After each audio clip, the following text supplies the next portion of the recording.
Dahil hindi natuloy yung acting ni Monica kanina, Doc Boom.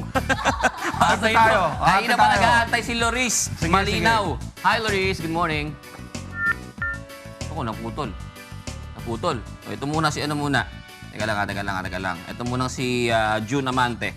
Play natin. Ante mula po sa Barangay Holy Spirit, 4 na taon pong gulang. Meron po akong insomnia sa loob ng ilang taon. Hindi po ako makatulog ng maayos. Meron po bang gamot sa insomnia? Naku, mabigat yung tanong niya, no? Ilang taon na siyang hindi nakakatulog taon na ng maayos. Anong pangalan niya? Sorry. Si June. June. Anong Tokayo. trabaho mo, June?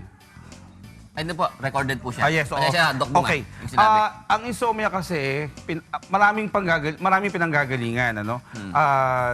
Number one, unahin natin yung pinaka-basic. Baka naman kasi umiinom ng mga inumin o pagkain na pwede magpagising sa kanya sa gabi, no? Like coffee or yung iba, tea, yung o kaya yung alcohol intake niya medyo hindi balance, kaya most of the time mas parang tumatagal siyang gising kaysa matulog ng maaga, no? These are the things na pwede nating these are para bang madaling mabago, no, mag-adjust.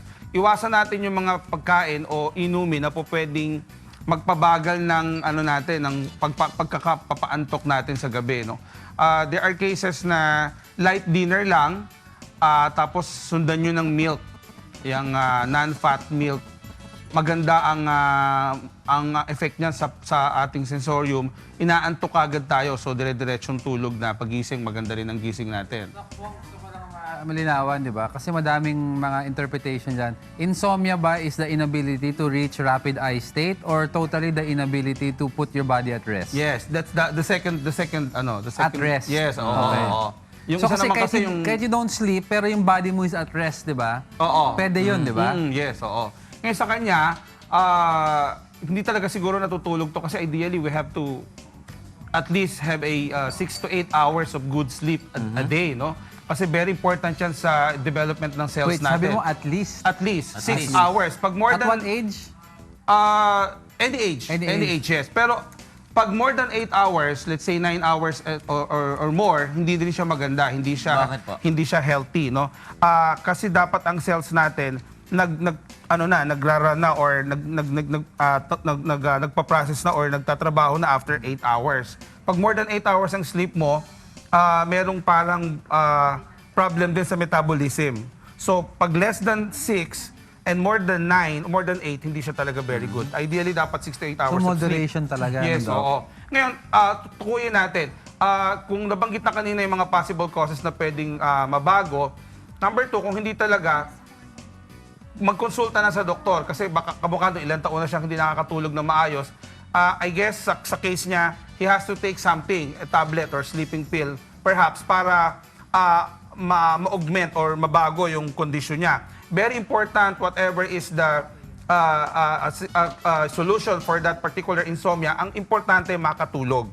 Kasi very important, especially sa mga bata, na magkaroon ng timely o tama yung haba ng oras ng tulog para yung development ng cells nila o natin, pati yung brain function natin, pagising natin, very, very important. Pag kasi kulang ka sa tulog, sluggish ka eh. Hindi ka makapag-isip, lutang ang isip mo, ang decision making mo very poor, etc. So in the case of June, I suggest go to the nearest doctor kung malapit ka sa, ayan, kamukha nun, meron tayong clinic ni Kuya, baka umikot dyan sa area nyo.